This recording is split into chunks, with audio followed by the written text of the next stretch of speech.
Boom. We're going. All right. Am I on? Let me go. I'm gonna go check you out. Check me out. Make sure I'm on. Okay. Today we get to study Torah for the sake of heavens, for the sake of Israel, and all of Jerusalem. We'd like to give the merit of our Torah and the merit of our study to Stephen King, Avraham Ben Moshe Gilla, Linda Flora, Carly Searle, Brandon Walsh, Raymond Rosentrader, Brooke Gibson, Paul Navarez, Garrett Mattlage, Patience Texas Oncology, Rita Wilson, H.L. Betty McCuskey, Lola, daughter of Justin Lakeisha Neal, Berea One Staff, Elise Hagar, Nadine Freeman, Logan Willis, Billy Hope, Charles David, Luke. Sutherland. Huh? Sutherland. Mm-hmm.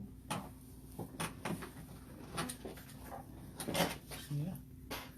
Sutherland. It's good old Jake Fry. Say hi to Jake. Well, Jake.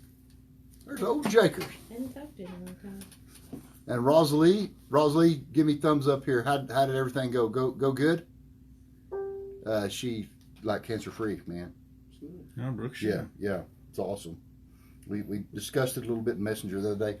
Noel Cardoza, David Douglas, Vicki McLean, Leanne Plemons and family, Tom and Karen Maitland, Sandra Hayes, Carol Tinkle, Larry Langberg, Juliet Navarro, Blake Hine, Leela Briscoe, Sam Peakey, Huda High Ben Matai, Leah, James London, David Jenkins, Jake Suarez, Jimmy and Joyce Rogers, Sally Tyler Montez, Rogers family, Holly Ward, Damian Washington, Carol Scott, Rabbi Richmond, Maurice Greenwood, Gracie Bill Linder, Brett Richardson, Brandy Boots, Amanda Elliott, Frank Pollard, Carol's family, Baby Denard, Michelle Madison, Jenna Marie, Kimberly Brown, Debbie January, Kim Lively, Crispin Rodriguez, Sandra Hurt, Virgil Williams, Brad Mace, Jocelyn Living Nickerson, Jerry Mattlage, Dylan Tinkle, Amber Merchant, Terry Thomas, Celinda Sheffields, Louis Gutierrez and family, Aaron Price, Jazz Reed Carroll, Sonia Kinger and Nina, Kathy John Ma, Christopher Raymond, Jean, Son of Jock Coach, Nellie Warlick, Tila Buello, Miranda Rosas, Jim Barfield and family, Naomi Batsimka, Terry Crean, Ronald Whitlow, Kathleen Graham Walsh, Brandon's family, Mila Rose, Monica Johnson, Ed and Dottie Garrison, Moshe Salavechek,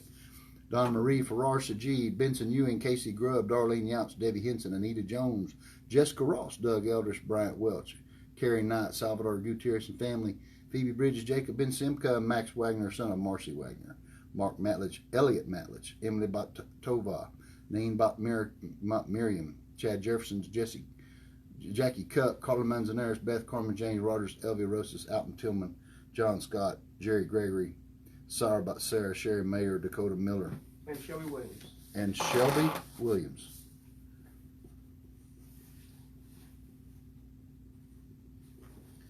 And Shelby Williams. Ruler of the universe and master of all masters, Father of mercy and forgiveness. We thank you, our God. Can y'all check that out? Our God and the God of our fathers. By bowing down and kneeling, that you brought us closer to your Torah and your holy work, and that you enable us to take part in the secrets of your holy Torah. How worthy are we that you grant us with such a big favor. That is the reason we plead before you, that you will forgive and acquit all of our sins, and they should not bring separation between you and us. May it be your will before you, our God and the God of our fathers, that you will wake and prepare our hearts to love and revere you. May you listen to our utterances and open our closed heart to the hidden stuff of your Torah. And may our study be pleasant before your place of honor as aroma of sweet incense. And may you emanate to us light from the source of our soul to all of our being. And may the sparks of your holy servants through which you revealed your wisdom to the world shine. And may their merit and the merit of their fathers and the merit of their Torah and holiness support us, so we shall not stumble through our study. And by their merit enlighten our eyes in our learning as stated by King David, the sweet singer of Israel. Open my eyes so that I'll see wonders from your Torah, because from his mouth God gives wisdom and understanding. May the utterance of my mouth and the thoughts of my heart find favor before you, God, my strength and my Redeemer. Amen. Okay. Today we are going to do my favorite thing on the planet to do. We're going to study Talmud. And we're going to study Talmud like you're supposed to study Talmud. Now, there's many ways to study Talmud. I'm going to try to give you most of the examples. Okay? But before we get into it, on Ger Kabbalah in the web page, if you're watching, I posted the charts. So if you would pull up this chart, the one that has the Ian Sof chart right here, this chart right here. Mm-hmm. Okay, and you will see that the name of God, Yud He Vav He, is broken up into the 4 letters, which is broken up into the Peshat, the Remez, the Sod, and the Drush the Pardes, okay? And it's going to be the Tanakh is the revealed, the Peshat, the basic. The concealed is the code, so the revealed and concealed. All right? And then the revealed on the female side is the Talmud. And within the Talmud is 60 tractates. Those are called her arm bearers. Okay? And you'll see the Mishnah, which is the Codex. We'll have the Agadata and the Halakha and the Gemara. These are the three pillars that are basically surrounding the Mishnah. Okay? And then we have the Midrash, Rabbah, and all the Midrash stuff, Perkei Eleazar, and all those. Okay? Then the final hay is the Zohar, Sefer Yitzhak, Sefer Bahir, things like that, things that we've been teaching here for decades. All right? Now, one is her, we see the drush, this is her body and her soul. All right, so you have the garment and the soul, and this will become a whole lot more important when we get going with this piece. Now, if you've never read Talmud before this is a Talmud before each piece, or sort of we're going to call it the topic. The topic is called the Mishnah. Okay? So the Mishnah is going to be what the topic you're studying is. Okay?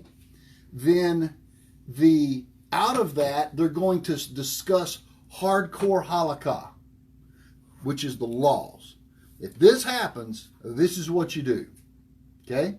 Within that, the Gemara is going to come and make resolutions. Sometimes it's this, sometimes it's that. Okay? It depends. Because we've had cases where this has happened, we have had cases where that's happened, and when the Gemara comes and makes a resolution, it's final. The Gemara says it, it's over. Okay? Now, and within the Gemara, the great sages will sit there and debate. Some will say this, some will say that, blah, blah, blah. They bring their angles. What are they doing? They're talking in levels. They're talking in levels. Mm-hmm. All they're doing. They're not arguing. They never argue in Talmud. Okay? Now, then there's this thing called the Agadata, the Agadah. And you're going to see today, as we go through this piece, how it changes from Halakha and Gemara to Agadah. You're going to see it. It's beautiful. And because I'm going to point it out. And then that is where the Talmud says, if you want to know the one that spoke the creation into existence, learn the Agadah. Here's the problem. To know Agadah, to understand Agadah, you have to have your mind wrapped completely around the Zohar and all of Arizal Kabbalah. We call it Arizal mechanics, Kabbalah mechanics in here. You have to know everything about the spherotic structure. You have to know it all. These guys are not confused. They know it all. See, the problem today is we don't have any more sages. All we have is rabbis. Mm-hmm. That's what Russell and I were talking about last night. The sages are not confused. The rabbis are confused. All right? Why? Because they don't know the Talmud. They will all tell you they know Talmud. Mm-hmm. But I'm going to show you in this piece tonight, they don't know the Talmud. All right? Now, if any of them have ever taught this piece from this point of view, then they should be able to teach every piece of Talmud from this point of view. Exactly. Okay? The Talmud is the mind of God. We're going to call that the mind of Metatron. Okay? Everything in the Talmud is not what it appears. Revealed and concealed. And there's layers. All right? And so, without further ado, let's see, what other thing did I want to show y'all here? Let's see here. Okay, real quick, if go to this page right here that I printed off for y'all. Mishnah. These are the orders of the Mishnah. There's 6 orders of Mishnah.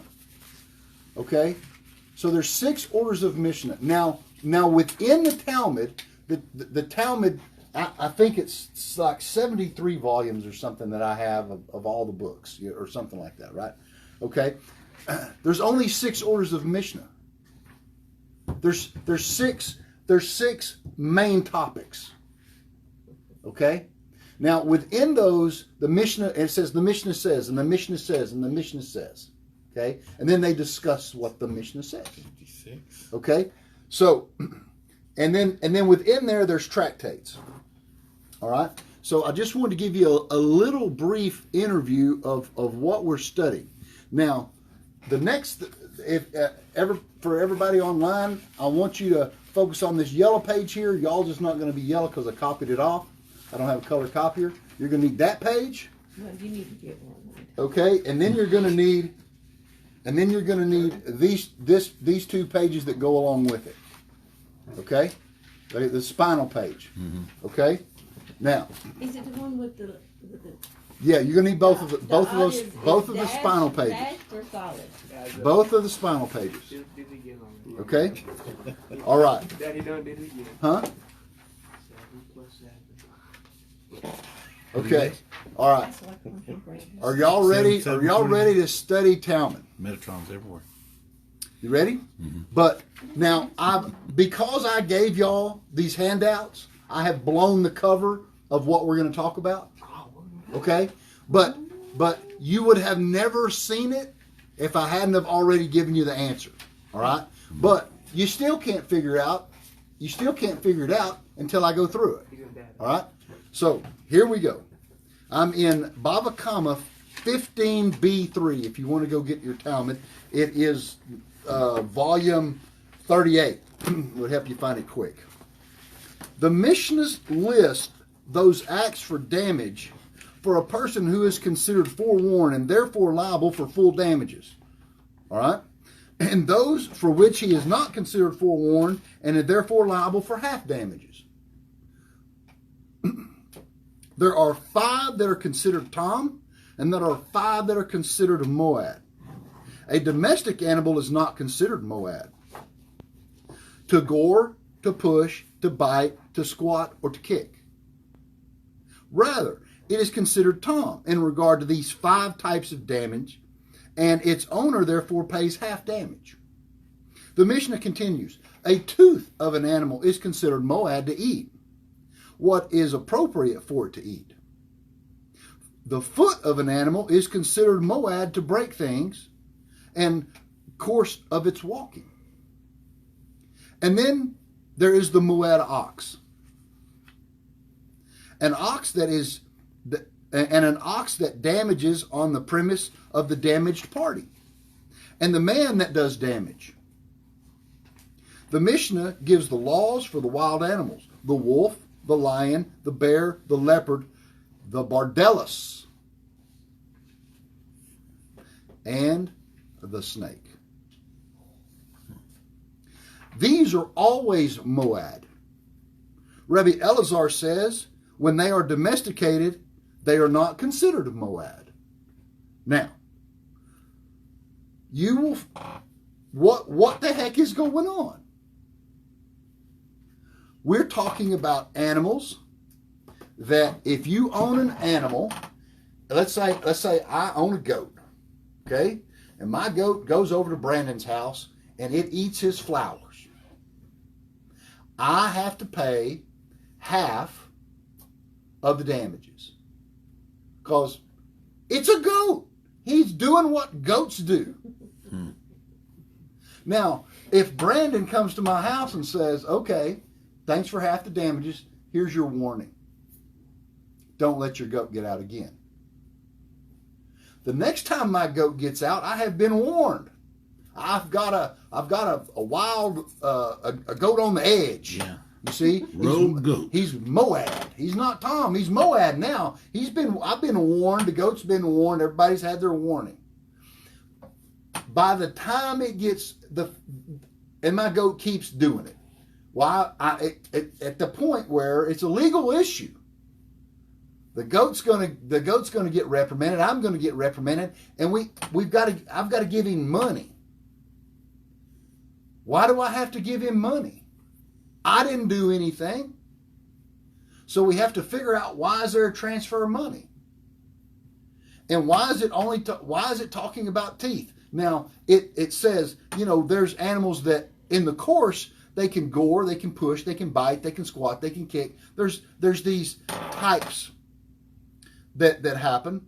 But then it really says, but the tooth and the feet. Now, these two things, these are different. These are not different. They're the most common. My goat's going to walk on your flowers, or he's going to eat your, because everything walks and everything eats, right? So now we have these animals, okay? A wolf, a lion, a bear, a leopard, the bardellus. What's that? And the snake. Why are there certain amount of animals? And why are these specific animals named? These are the questions the Talmud studiers should be asking themselves. So, I will continue reading. And I'm going to show you how it all works out. Now, the Gemara points out an apparent contradiction to the Mishnah. There's a contradiction. Okay. From the fact that the Mishnah teaches that the tooth of an animal is considered moad to eat, it is evident that we are dealing with the damage that is done in the yard of the damaged party. Yet the Mishnah states that an animal is not considered moad in regard to paying the full amount of the damage for goring, pushing, biting, but it does not make its owner liable to pay for half damage. Presumably, this ruling too speaks of damage done in the yard of the damaged party, whose view does the ruling reflect. In the view of the rabbis, it says that abnormal carrying damages that takes place in the yard of the damaged party only pays half damage. But it's considered the latter ruling in the Mishnah, the moad ox, and that the ox is damaged premises of the damaged party. And you see how it goes. It sounds like some lawyer jargon. It sounds like a bunch of lawyer halakha jargon. And this is what the Jews call studying Talmud. And they can tell you exactly if your goat eats their flowers, what you owe them.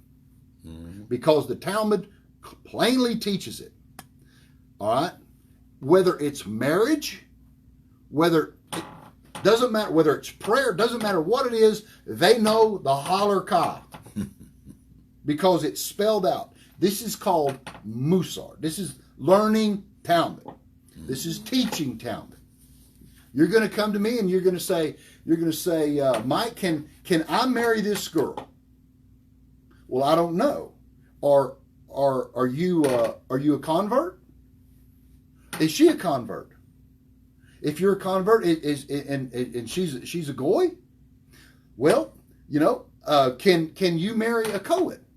Can you not marry a Cohen? What excludes you from marrying a Cohen?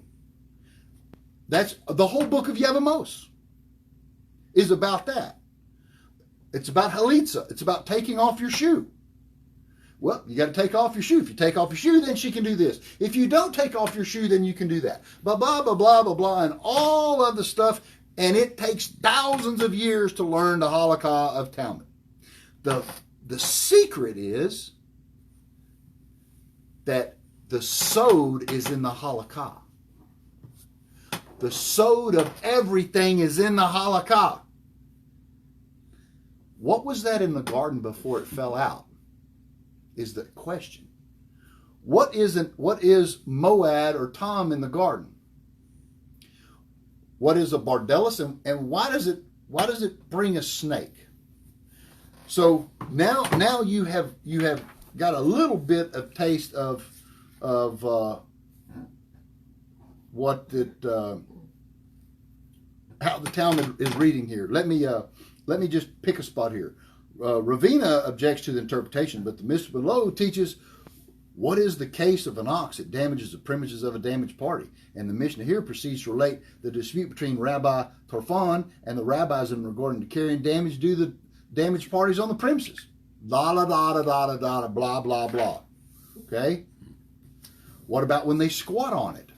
What about when they gore something? What about when they stand on it? And it goes and it goes. So now we're going to switch gears and we're going to study at the end of this piece. They bring in the Agadah. So let's see what it says. The Mishnah state that the wolf, the lion, the bear and the leopard, and the bardellis and the snake are all considered moad from the outset. The Gemara attempts to identify the bardellis because that's what I would want to do. I know what the rest of those things are. The heck is a bardellis? Mm-hmm. Why does the Mishnah have to code that way? Right? Mm-hmm. Never heard of that. What is a bardellis? Rav Yehuda says, oh, it's a nefrinza. Well, that explains that. Well, that cleared it up. Thanks, Rav Yehuda. Right? That clears it right up. Mm-hmm. The Gemara seeks further clarification. Okay. Just like we would. Mm-hmm. Right? What's a nefrinza? Rav Yosef says, it's an appa. Oh, thanks, Rav Yosef, for telling us that a bardellis is really an appa that's just this exact same thing as a nefrinza. It's getting clearer all the time. Mm-hmm. But the Gemara objects to the translation of the bardellis now. They challenge this from a following brisa.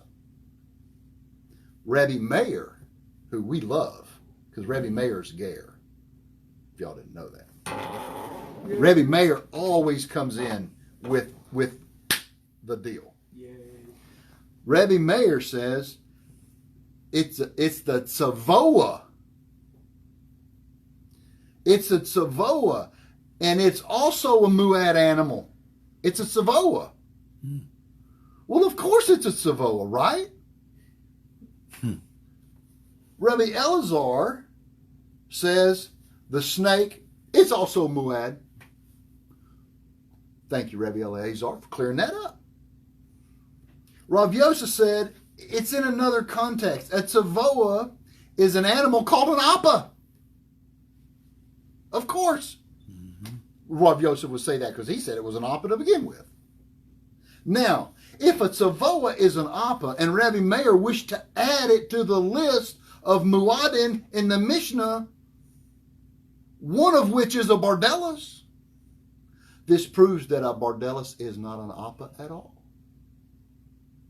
Mm-hmm. The Gemara answers, there is no difficulty here. Mm-hmm. In the Brasser, Rebbe Meir speaks of a male tzavoa. While here in the Mishnah, the bardellis is clearly a female tzavoa. It's getting clearer all the time. Yeah, just difference between accountable. Right. But it could be a nefrenza of the bardellis that was an appa, but it's clearly a male tzavoa and a female tzavoa. We've got that much established by now. Right? This is Agadah. Mm-hmm. Of course, everybody knows this. A male tzavoa after 7 years, this is the kicker. The male tzavoa after 7 years becomes a bat. What? A bat. Oh. Right? Yes. And a bat after 7 years becomes an arpad. Mm-hmm. What does that mean? And an arpad after 7 years becomes a nettle, a thorn. And a nettle after 7 years, and a nettle after 7 years becomes a thorn. And a thorn after 7 years becomes a demon, as we all know. And the Brisa tells us another type of information. that the spine of a deceased person after 7 years becomes a nakash. As is known. And the Gemara qualifies this last teaching. But this is only so if he did not bow during the prayer when it says, we thank you.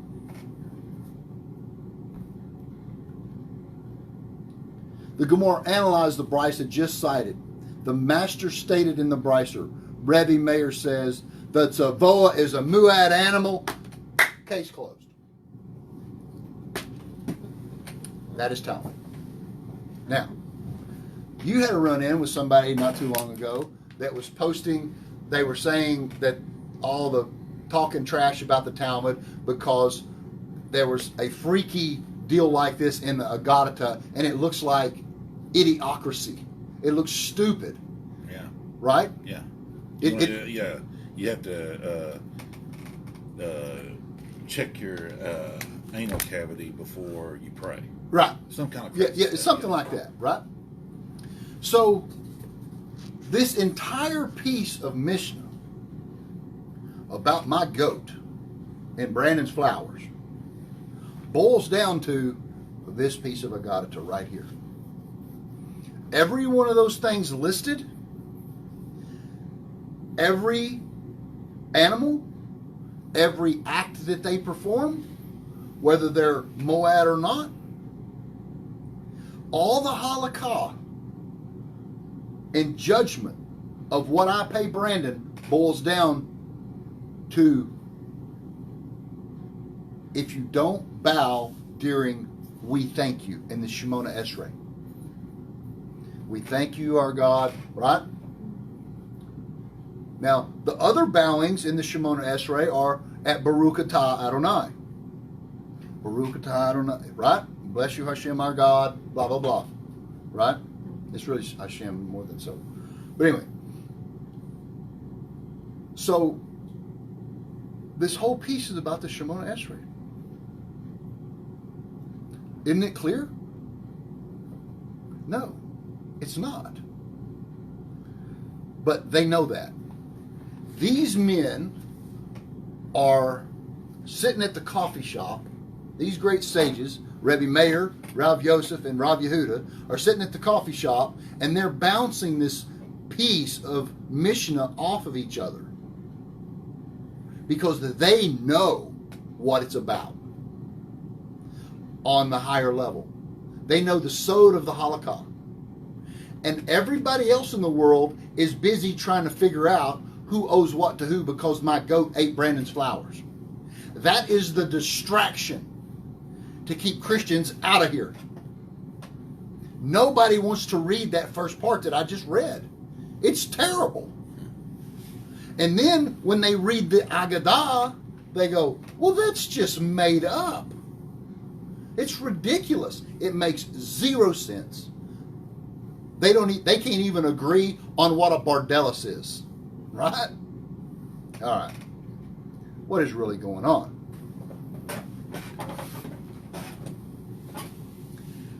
The secret of the matter pertains to the bowing at the Modin, the bowing in the third part of the Shemona Esrei. Okay? All of the other bowings start at Baruch, bless. Whereas this one is at we thank you. You see how they just threw that in there at the last? They just kind of slid it in to where you would just read right over the top of it. But if you work the math problem from the answer back, you can figure out what all this other stuff is. All right? So we have the Yud Hey Vav Hey. So if you would find your Yud Hey Vav Hey.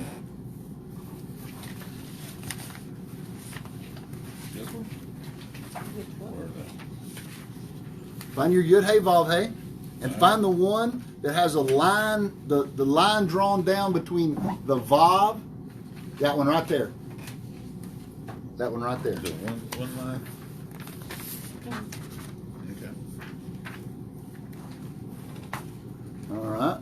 Let's see if we can find mine here. I didn't put that. Did I put that on there? I don't know if I put that on there. What did I just do? Okay, yeah, just let me have this one. All right, No. fine. If, I might have put one on this, but if not, here it is. Okay. Yud, Hey, Vav, Hey. Aleph, Daled, Nun, Yud. Adonai, Havaya. Okay? This is we're going to call this 4D. We're going to call this 3D. Okay? When you're saying the Shemona Esrei, and when you bow, each bow is the upper letter going and picking up the lower letter. And you're supposed to go down like a serpent and come up like a staff. Ever heard that before? Where have we heard the story of the serpent and the staff? Moshe. Moses And and Pharaoh. And what did we learn last week? That when Abel pinned Cain to the ground, Abel became like a staff, and Cain became like a serpent and slew Abel. Right? So if you now completely don't think of them as men, think of them as Hasidim and Guvarot, and the Hasidim being the staff, and the Guvarot is from the side of the Nakash. Now you've got it. Now you can put the pieces together. So this whole thing, now remember, what does it say? His spine's going to become like a Nakash. All right? So we're going to work from the snake back, because we're trying to figure out what all this stuff is. So if you go down, the Vav is a staff, and the Nun looks like a snake. So now we understand staff and snake. Because the Nun is the first letter of Nakash. And it's also the first letter of Nukva. It's female. The Vav is erect, like a male phallus. So it is going down into the Nukva. And it is drawing it up. Okay? This is why the vowels of Adonai are laid over the Havaya, the male and female in union. If you don't make the male and female in union, you are putting her in exile. What is in exile? The Talmud. The Vav. Go back to that first thing I showed you. The pyramid one. Give me that one, Russell. Yep, right here. The Talmud is the Vav. Drop it down just a little. There you go. The Talmud is the Vav. And how many tractates are in the Mishnah? 63. How many tractates are there? There's 6. 6. What is 6? What is 6? 6 orders, 63 tractates. Wow. 6 is the Vav. But what is also 6? Zav, And what's the 6th Sfirot? Yesod. Yesod is kind of like a snake, huh? It's also the staff. That's right. It's the Yesod that goes to the Nukva. And Moses and Noah was 600 years old when he entered the ark, because he's on the level of hundreds. Okay, nothing changes. It just gets bigger. Just math. It just gets more knowledge. Now, it's in the third bowing. Why do they single out the third bowing here? Because the Nun is the Nukva and the Nun is the Nakash. Cain is the Nakash, but he's also the Nukva. It's the female side. What did he want? He wanted Abel's sister. He wanted more female energy. Okay? Because he's dealing with the Vav, his brother. Now, the only way to get spirituality into physicality is they have to separate from each other, which is what happened. Because eating from the tree of knowledge of good and evil comes from the teeth. And he was a wanderer, which is with the feet on the earth.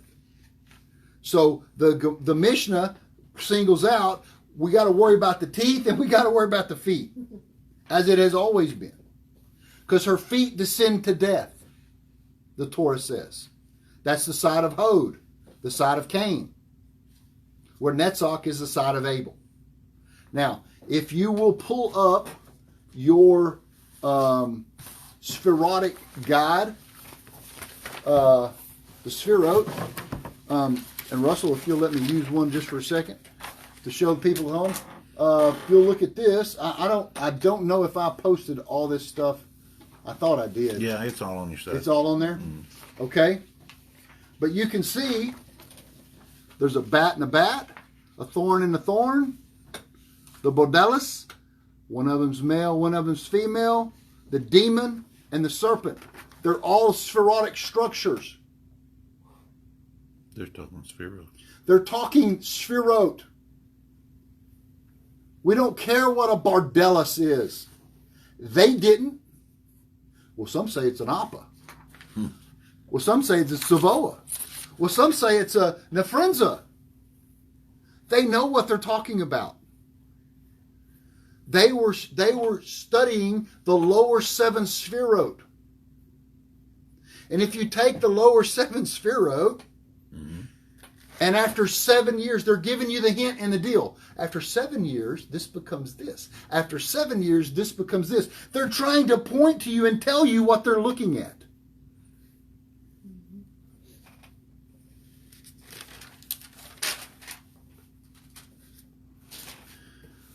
What they're doing is they're teaching you how to transform physicality into spirituality. How to transform Nakash into a staff. Moses knew that if he laid his staff down, it would eat the Nakash and he would pick it back up and it would become a staff. We have something called Shemona Esrei. It's the same thing when you say the prayer. And the psalmist says, and he will straighten all the bent. 119. Psalm 119. He will straighten all the bent. Why? Because there's only two things here that exist. Cain and Abel. You're either a staff, a mate, or you're a serpent.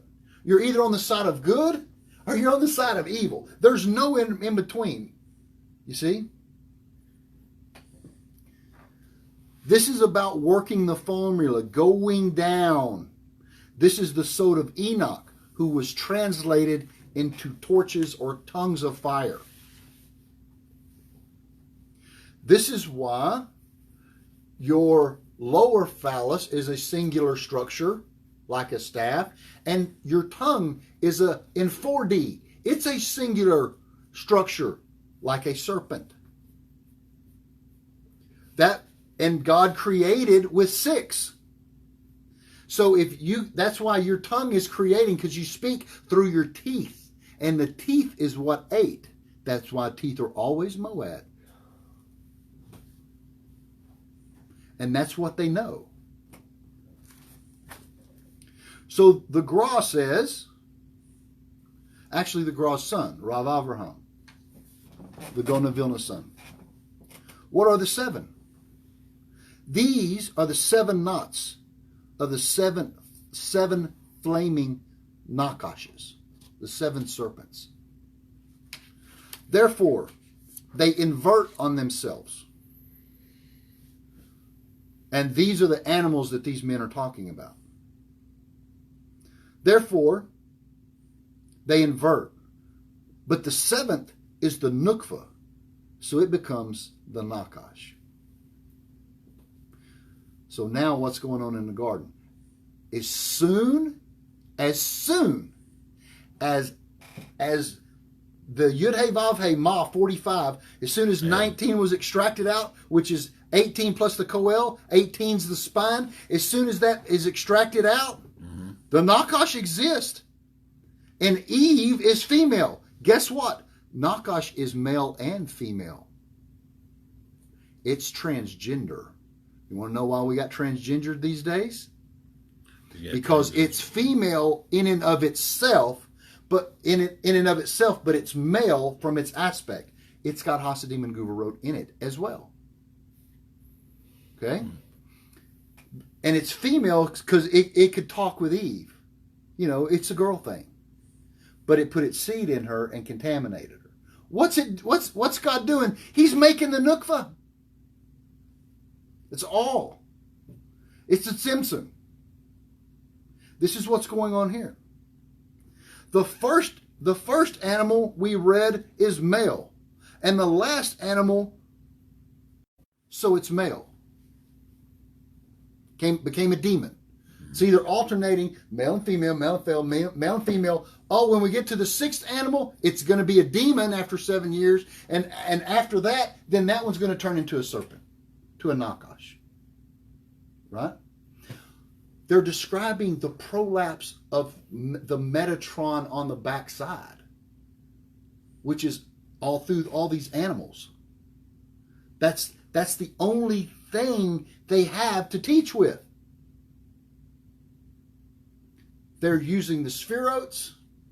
They're putting the animals where they need to go. They're teaching about Hasidim and Guvarot. Well, this is the male and this is the female. These are the Nepha, the Tzavoa, and this, well, it's an Appa. Well, whatever you want to call it on your spherot is, and then they're putting them actually in place. When one doesn't bend the Vav and the Nun with flames of fire from a Nakash to a Mate, the Adonai is a body, and the soul is the Yud Hey Vav Hey, which is male and female. This is what the action is. It's trying to do. It's trying to extract the Adonai out. What is the money? Why do I have to pay you money? Money is the man. Money is the stimulation from below. Because when it gets bad, I owe you everything. I got to get a lot of man generated for tikkun. That's why it's only half sometimes. But when it's fully bad, it's all the money. Because money is the man. Now behold, y'all gonna love this. Now behold, the Noga is the good thing that, etc., he says. And they are the flesh and the fire of the secret of remove your shoes. This is the whole thing of Yevamotz and Halisa. Remove your shoe. What did God tell Moses at the burning bush? Why is it the burning bush? Moses is bowing. He's coming up like a serpent. Here's my staff. He's giving him the whole thing right there. What does he say? You got to take off your shoe, brother, because your shoe is the soul. It's the body. Just like when you die, your body is the shoe of your soul. You will remove your shoe. And what is the one thing you do not wear? Leather shoes on what day? Yom Kippur. Because you are in 4D. You are no longer a person. You are pure soul. What? It's Judgment Day. This is being judged. They're talking about judgment. If something happens, how you judge it. Halakha. Therefore, if a slave works for you for 6 years and he wants to remain, the master then puts a hole in his ear because he has descended to the nukva. Now, if you've ever read Talmud, you go through all the slave and the Eved Kanani. Just read Yevamos. It's all in there. And I'll bore a hole through your ear. You've read the Tanakh. in the Parshas, and he bores a hole through his ear if he's a slave, he's da da da da da. But the Zohar says it's not 6 years, it's 50 years. It's 50 years if he serves. Then he's free. Because male and time are the secret of Adam and the Nukva. Adam is the male, she is time. That's why when the Nukva returns, there's no more time. And in Zechariah 14, and they don't know if it was day or night, because it happened during the day. Well, it didn't happen during the night. It wasn't light, it wasn't dark. There's no more time when the Nukva is back. Time doesn't exist. So after 6 years, and one's after 50. 6 is the Vav, and 50 is the Nun, Bina.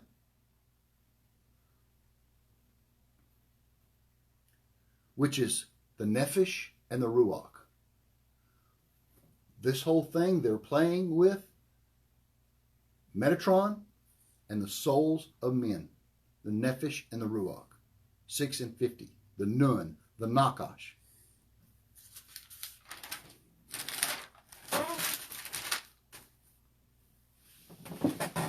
The beginning is the Nefesh, and the middle is the Ruach. And behold, when a person bends, then he raises the Nuk, his female. And this is the purpose of mankind. To do this very job. To turn Nakash into Mate. Mem Tet. Hey, Metatron is Mate. This is the purpose of man. And it returns and it returns and becomes a Nakash, the female. It's the holy Nakash now. It's her. Mm-hmm. The secret of the female serpent. And when they were in the desert, they got bit by serpents, fiery serpents. And Moses put a bronze, because you have gold, silver, and in the middle, Haya, 18. The copper is in the middle because it's a combination of gold and silver. He put the serpent there, and they had to look. And when they looked at the serpent, they were healed. That was the good one, because Moses is the holy serpent. He's the holy Nakash. Pharaoh was the other one. 2 tails. One's one tail, one's the other tail. That's where we get the twin messiahs from.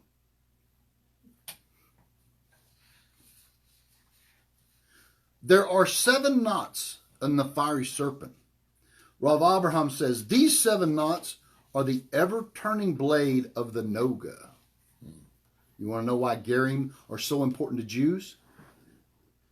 Without the Noga, they can't bring Nakash to Mate. It has to come through Noga, the membrane.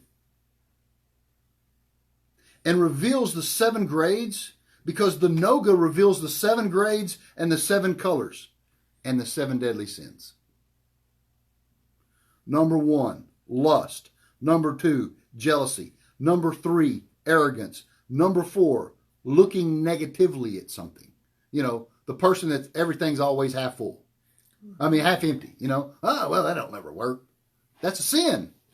Because that leads to Lashon Hara or whatever. I had a bunch of dumb crap I was on my life. You can just hear it. Mm-hmm. All right? 5 is sexuality, is solely, not solely, but it's called the Yetzer Hara, the evil inclination. 6, hatred of animals. Sounds like we're going through the Noahide laws, don't it? 7 is laziness. Because laziness is connected to the Nukva. And in her are these 4 gates. As we've studied in here, I don't want to go over them right now. But we know what the 4 gates of the Nukva are. And in this, the Yetzer Hara has 7 names. 7 levels. And 7 levels of Gehinnom. And the 7 heads of the serpent. And the 7 bridges of the Sitra Achra. What happens?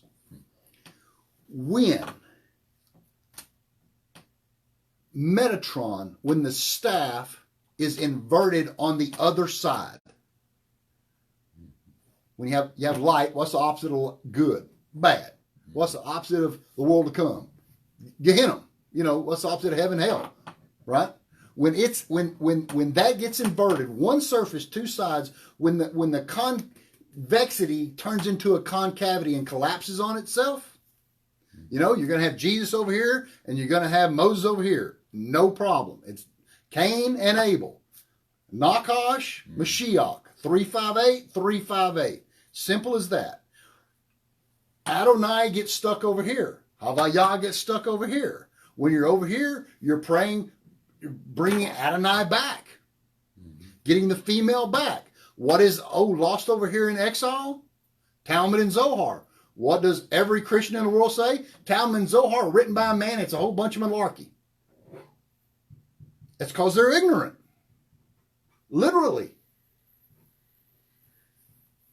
And this is what this piece is all about. It's teaching us the entirety of what's going on in the backside and damages that the backside causes. And these animals are the very thing that we see in this world that cause major damage. Lion, bear, tiger, leopard. Look at them. And I've got them listed on your page there. Okay? And also on this, those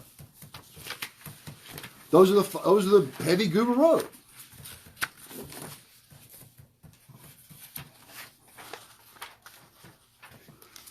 What did David kill? Lion And a what? A lion and a bear? and lion. Huh? That's funny, huh? And what did Shimshon? What did Samson kill? A lion. Remember that? Mm-hmm. You see why? It's they're talking sowed. This one right here, this deal right here, it's talking about the five things. Why does the piece get so mad? Why does the Gemara get so mad at Rebbe Meir? Because they had it set up 5 and 5. Rebbe Meir says, no, there's another animal. Y'all are missing the point. It's 6. Did Rebbe Meir know what he was doing? Yeah, it's 6. Does the Gemara know that Rebbe Meir knows what he's doing? Yes, because they printed it. Without Rebbe Meir bringing this sixth animal, it doesn't work.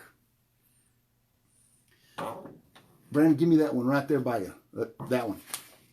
So look, if here is the handout. I hope I posted it on my deal. Bring it down a little bit. Bring it down. Well, all right, right here. There you go. That's good. Okay. Mm-hmm.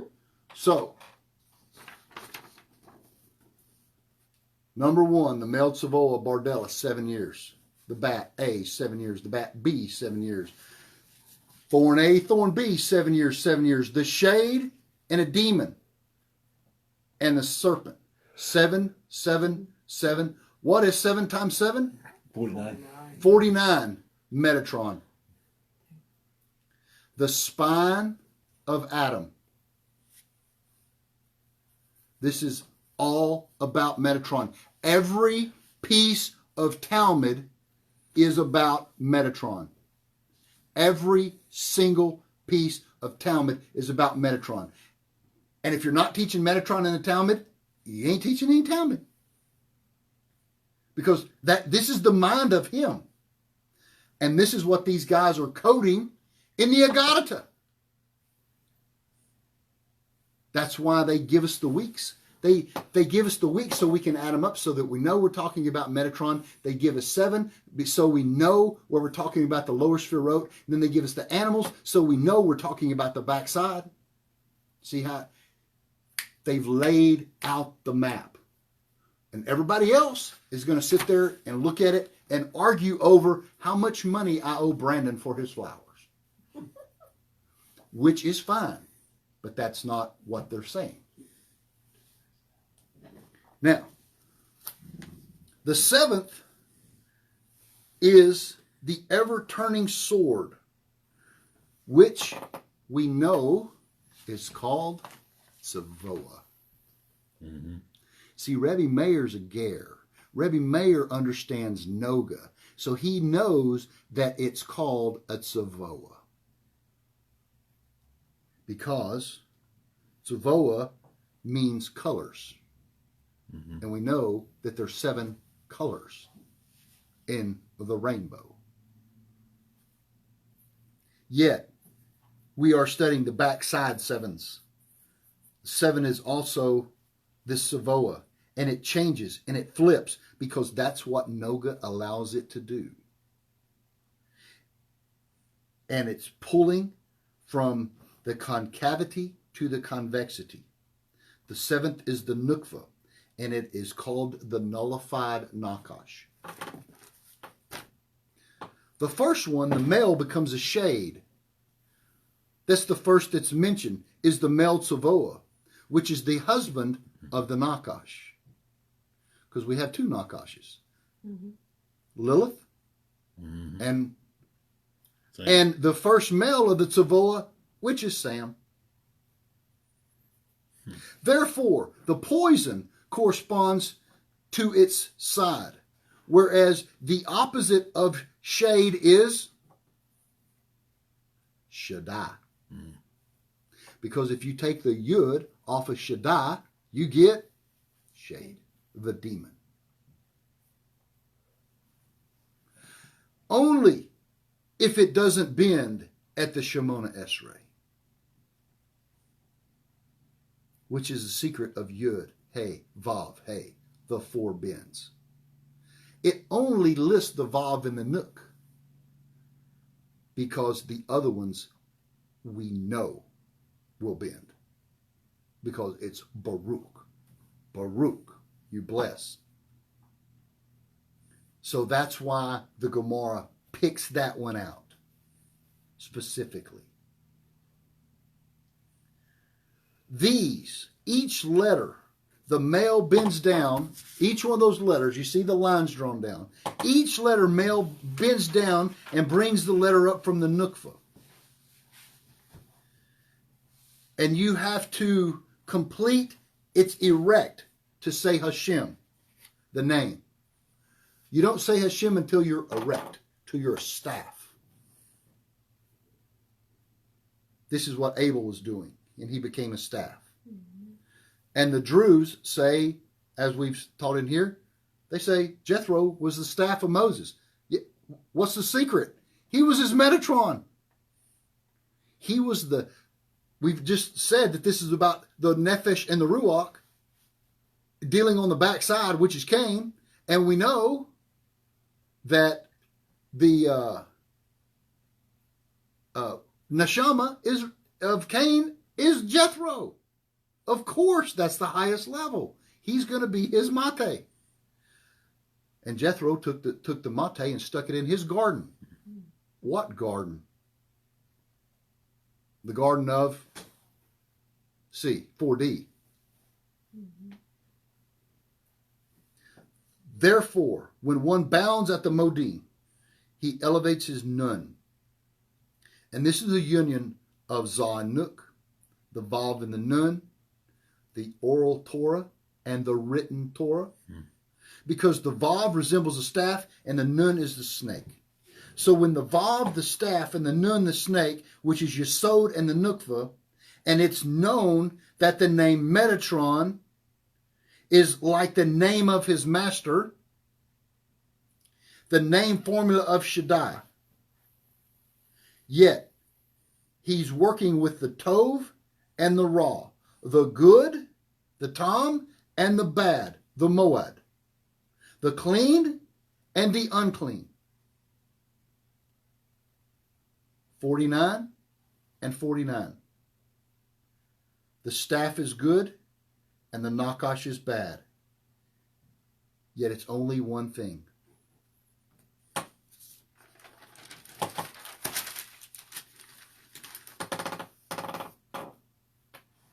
As the first, second, and fourth bowing are at Baruch, the third, we give thanks to you. in it good and bad as is known. They are the flesh and the fire of Enoch. And remove your shoes. The flesh is known as a ne'al, or a shoe. And it becomes Ish Elohim. Now listen to this carefully and don't get it twisted. Ish Elohim, man, God.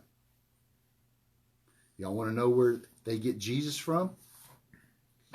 If you bend at the third bend, you become Ish Elohim,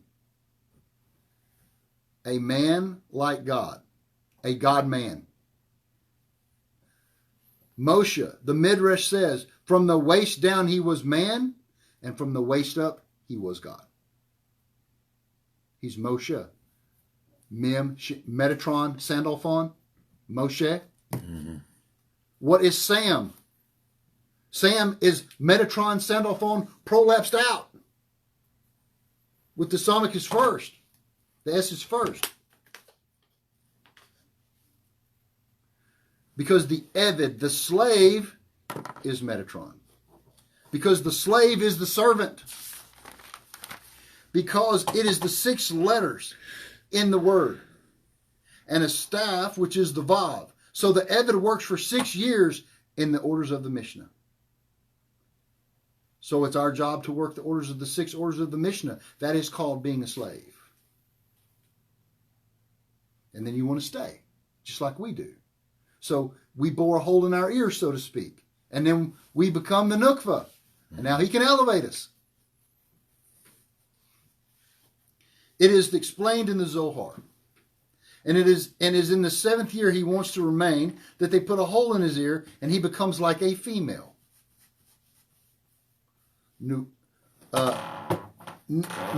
Nukafufa versus the final nun.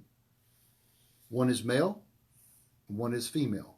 One is long like a staff, a nun that is long like a staff. The other one is like a female. A hole. 2 kinds of nuns. And this is why. Therefore, he works for 50 years. One is the nun that's like a staff, and one is the final nun that's like a female. Bina, 50. Jubilee. You can be your own jubilee. These are the 2 modes that the full years are talking about of Tikkun. The Gemara says that Tzaddik, there was a Tzaddik who was a miracle worker. And he was walking into a town. And inside the, we got to get this. And inside the town, there was a yeshiva, a study hall. And there was a demon in it with 7 heads. And so he went door to door asking for lodging. And no one would let him out. Let him stay at their house. Of course, they had this planned out because they knew this guy was a tzaddik. And so he stayed in the yeshiva. And every time he would bow, one of the heads of the shade was cut off. Until the animal died. Until he killed the shade. What was he doing? He was inverting him from the backside to Shaddai. He was using that energy. And it is known that a spine has 18 vertebrae. Well, it has more, but if you're a sage, you know that there's 12 thoracic, 5 lumbar, and the top 7 are considered 1. That's absolute. So 1 plus 17 is 18. That's called chai. Like a palm tree that's chai, 18,000. How many tzaddiks are in the world? 18,000. That's the same as 18. And that's the same as 36. And that's the same as 72. Because the holy serpent of life rises up at the resurrection. And the spine of a deceased person after 7 years becomes a nakash. Where's the loose bone at? In your spine, the top bone of your spine. Atlas. And what are you resurrected by? The loose bone. Mm-hmm. What is that called? A nakash. As is known. And you become a holy nakash. You become a tzaddik. Tzaddik is 18, the spine. 358, it's Mashiach. It's Mashiach. That's the secret of the resurrection. Therefore, the bowing and the modin is what makes this happen. 7 times 7 is 49, which is Metatron, which is known. There are 49 faces of the Torah. Metatron is called the Etzadat Tovarah, the tree of the knowledge of good and evil that flips upon itself. So God took the 6 and multiplied it to the 7 and got 42. This is the 42 name of God that was the name used, spoken at creation. God used the 42 name of God at creation. Okay? Now 45 is Adam, but 42 is the name, let there be name. Okay? The creation of the name.